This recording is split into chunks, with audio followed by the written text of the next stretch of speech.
यहाँ न्याय मांगने पर हाथ तोड़ दिए जाते हैं, लाठियां चलाई जाती हैं। ये सरकार बार बार हम लोगों को इग्नोर कर रही है, लेकिन सामने चुनाव है, आप ऐसे अनदेखा नहीं कर सकते। वक्त की बात है, आज आपका वक्त है तो आज आप उड़ लीजिए, जिस दिन हमारा वक्त आएगा तो हम लोग आपको उड़ा देंगे। ये पिछड़ा वर्ग आयोग खुद भाजपा ने बनाई थी, जब वो अपना नहीं मान रहे हैं, अपनी बनाई संस्था को नहीं मान रहे हैं, संविधान को नहीं मान रहे हैं, तो क्या आपको नहीं लगता कि ये तानाशाह सरकार है? ये शायद वक्त आज़ादी से पहले से भी बुरा है, क्योंकि उस समय हम अंग्रेजों से लड़ रहे थे। तो हम आज न्याय के लिए आपसे गुहार मांग रहे हैं, ये कोई खैरात नहीं मांग रहे हैं, आप हमको न्याय दीजिए, सीधी सी बात है। हम कोई भीख नहीं मांग रहे हैं कि यहाँ पे हम फेलियर लोग बैठे हैं। अगर ये स्थिति बनी रहती है और मनुवादी सोच से अगर ये देश चलाना चाहते, प्रदेश चलाना चाहते, सिस्टम चलाना चाहते हैं, तो हम इसे चलने नहीं देंगे।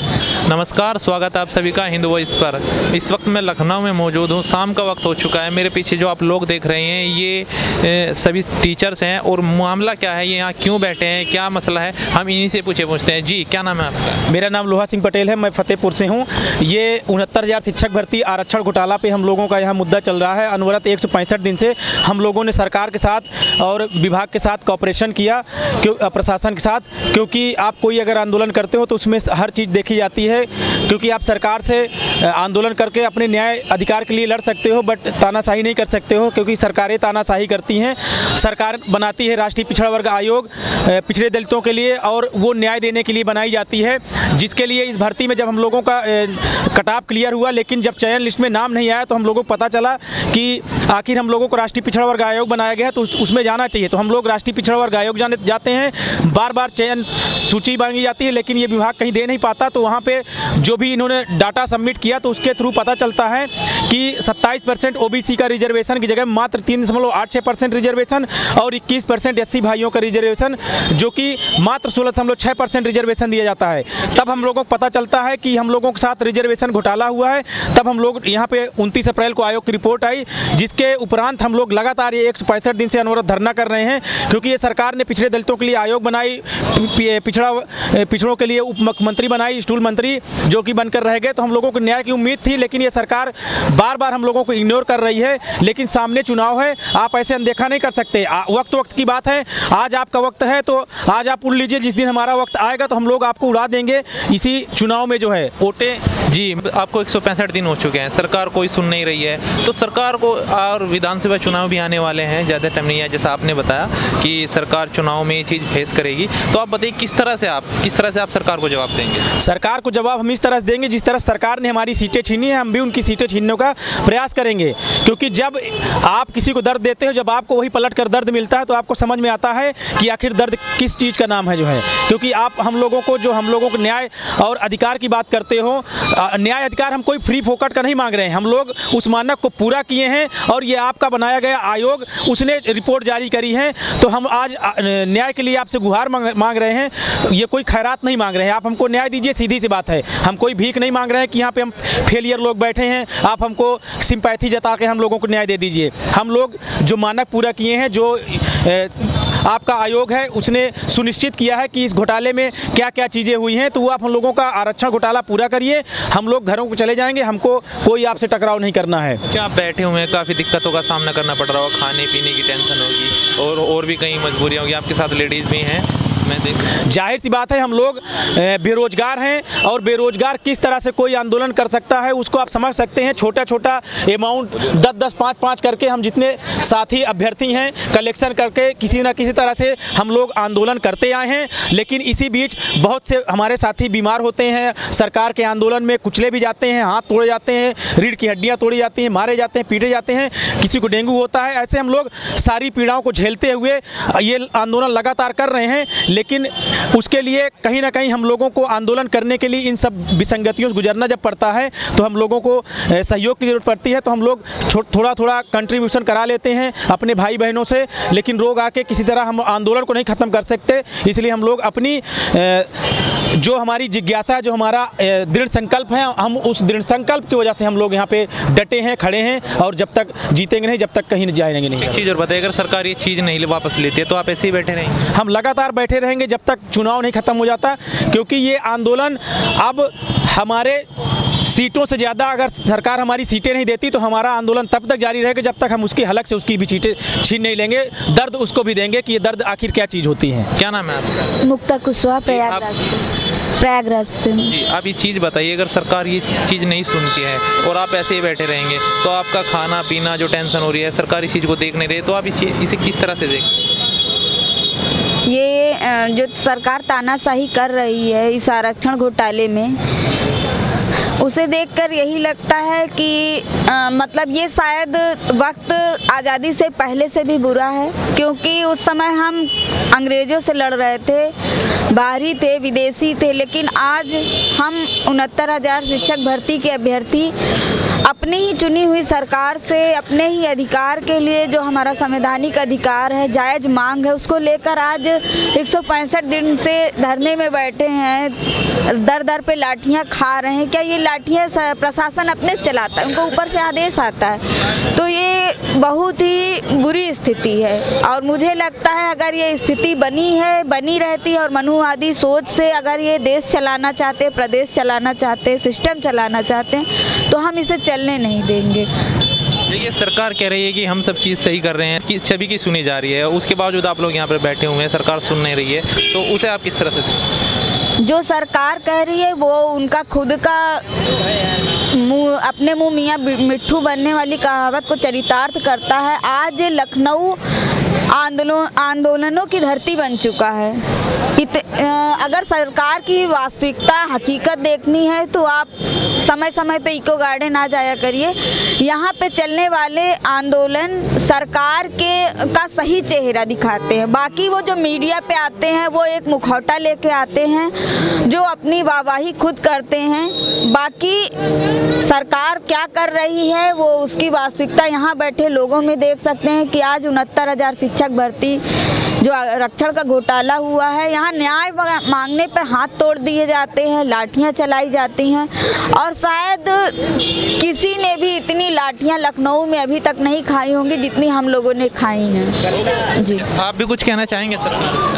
सरकार से हमारे पास हम ये कहना चाहेंगे, पहले तो हम ये बता दें कि हम बलिया से आए हैं, एजाज अहमद नाम है और 165 दिन से हम लोग आंदोलनरत हैं और हमारे पास पिछड़ा वर्ग आयोग की रिपोर्ट भी है, जो कि आप पीछे देख सकते हैं कि 6 पन्ने की रिपोर्ट हमने लगा भी चुका है। और ये पिछड़ा वर्ग आयोग खुद भाजपा ने बनाई थी। जब वो अपना नहीं मान रहे हैं, अपनी बनाई संस्था को नहीं मान रहे हैं, संविधान को नहीं मान रहे हैं, तो क्या आपको नहीं लगता कि ये तानाशाह सरकार है? लेकिन हमें किसान आंदोलन से प्रेरणा मिली है कि जिस प्रकार तीनों कृषि कानून बिल वापस लिए हैं, उसी प्रकार से ये हमारे आरक्षण का जो घोटाला की है सरकार, उसे हमें वापस करेगी। और आइंदा ये सरकार वापस नहीं करती है तो ये लखनऊ की धरती पे एक बड़ा आंदोलन होगा जो सरकार के लिए काला दिन होगा। हमारा नारा है इस बार जो महाआंदोलन होगा उसे विजय या वीर गति। हम देख रहे हैं योगी सरकार के पास कितनी पुलिस प्रशासन है, कितना बल है कि वो हमें रोक ले रहे हैं इस बार। जय हिंद, जय भारत। आप कुछ कहना चाहेंगे? सर, मैं कहना चाहता हूँ, मैं बलिया से आया हूँ, मेरा नाम अनिकेत है। मैं कहना चाहता हूँ कि जो आरक्षण का जो ये घोटाला हुआ है, ठीक है, आरक्षण ऐसे हमें नहीं मिली। आरक्षण हमें भीमराव अम्बेडकर जी के द्वारा प्रदत्त बहुत शुद्ध विचार और पवित्र आत्मा से दी गई है सर। वो हम नहीं चाहेंगे कि इतनी आसानी से हमारे संग जो घोटाला हुआ है उससे हमें जो मिला है उसे दबाने की कोई कोशिश ना करें, क्योंकि हम अब नए जनरेशन के बच्चे हैं, ठीक है ना। वो हमें कितना भी चाहें, कोई बच्चा ही बता देगा भैया कि जो 27% का ओबीसी का होता है और 21% का एससी का होता है, जो कि आपका जनरल कट ऑफ से हमारा जो 0.4 का जो मार्किंग था उसमें कम से कम 18,500 सीट होने चाहिए थे, किंतु मात्र 2,500 सीट में ही हमें समेट दिया गया। वाई, क्यों? हमें ये नहीं समझ में आ रहा। आप भी बताइए कि यहीं वो फंस जा रहे हैं। बाकायदा वो एक साल तक वो रिपोर्ट के लिए मतलब जब हम लोग गए थे तो 1 साल तक वो बोले कि आपके पास क्या सबूत है, जाइए पहले रिपोर्ट लेकर आइए। तो उसके बाद आपको 1 साल तक वो बैठाए रहे। 29 अप्रैल को रिपोर्ट आई, उसके बाद जब रिपोर्ट आई तो फिर धरना हुआ। आज हमारे 165 दिन धरने का हो रहा है। वो चाहते तो बहुत कुछ कर जाते हैं, बाकी वो अपने अधिकारियों के ऊपर पर्दा डालना चाहते हैं, क्योंकि कोई भी अधिकारी जो माँ बाप होता है अपने बच्चों को गलत नहीं मानते हैं, और वो सरकार वाले हैं, वो नहीं चाहेंगे कि हम फंसे, ठीक है ना। इसमें खासकर उसमें पॉलिटिक्स भी हुई है, क्योंकि वो अपने रिपोर्ट में कह रहे हैं कि 31,000 हुई हैं। बाकी 31,000 कहाँ से हुई हैं? 31,000 हुई हैं सर, किंतु वो ओबीसी वाले जनरल में खुद अपने आप को फाइट करके लेके गए हैं, किंतु ओबीसी में मात्र 2,500 ही लड़के हैं, बाकी पर होना तो चाहिए 18,500। ये यहीं वहीं पकड़ा जा रहे हैं। ये जो मिला है हमें एनसीबीसी का जो आयोग मिला है, वो हमें माननीय मोदी जी के 2017 के आयोग के द्वारा प्रदत्त हमें मिला गया है, तो वो इनसे बच नहीं सकते हैं सर। और एक चीज़ और बता दे रहे हैं, जैसे कि साइंटिफिकली डीएनए का तो कोलैप्स होता नहीं है, बाकी ये जो 3 वर्ष में जो ये कर गए हैं, हमारा मानसिक उत्पीड़न बहुत हुआ है, डीएनए कोलैप्स से भी कम नहीं है सर। Thank you. जय। देखिए, सरकार कहती है सबका साथ और सबका विकास, उसके बावजूद आप यहाँ पर बैठे हुए हैं, इस बारे में आप सरकार बहुत कुछ कहती है, सबका साथ सबका विकास, पिछड़े दलितों को न्याय देने के लिए ये आयोग भी बनाती है, मुखौटा स्वरूप जो है स्टूल मंत्री जी भी बनाती है, लेकिन वो कहाँ जो है काम कर पा रहे हैं, कहाँ उनको न्याय दे पा रहे हैं, जब ये चीज़ें केवल कहावत के रूप में रह गई हैं, बाकी ये आपको धरातल पर नहीं दिख रहा है कुछ भी जो है।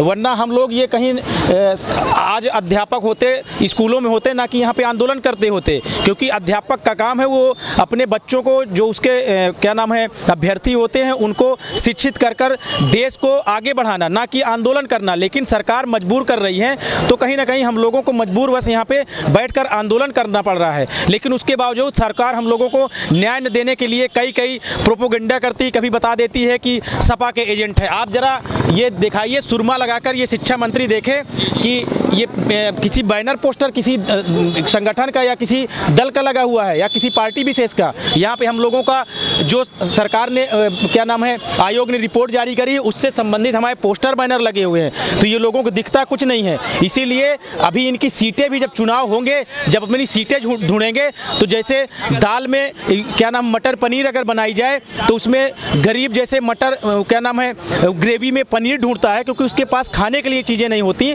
तो वो फिर गट्टी कैसे वो मतलब ढूंढता है कि उसमें ग्रेवी में कोई एक छोटा सा टुकड़ा मिल जाए। वैसे ये लोग सीटें ढूंढेंगे कि कहीं एक धोखे से मिल जाए इनको विधायकी सीटें जो है। तो अभी ये समय आ रहा है, चुनाव में हम लोग आगे सुनिश्चित करेंगे कि इनको कैसे जो है आगे हम लोग चोट देंगे वोट के बल पर। अगर ये सरकार हमारे राष्ट्रीय पिछड़ा वर्ग आयोग की रिपोर्ट नहीं मानती है, और हम यहाँ पे अभ्यर्थी 75 डिस्ट्रिक्ट से हैं, पूरे उत्तर प्रदेश के 75 डिस्ट्रिक्ट से यहाँ बैठे हैं, अगर चुनाव से पहले, आचार संहिता से पहले सरकार हमारी बातों को नहीं मानती, अपने राष्ट्रीय पिछड़ा वर्ग आयोग को नहीं मानती, तो हम 69,000 आरक्षण पीड़ित विद्यार्थी 75 डिस्ट्रिक्ट में जाके इनके वोटर को, जबकि खुद हमने भी वोट दिया था बीजेपी को, क्योंकि हमें लगा था कि ये सरकार कुछ परिवर्तन करेगी, लेकिन ये सरकार तो पिछली सरकारों से भी निकम्मी निकली।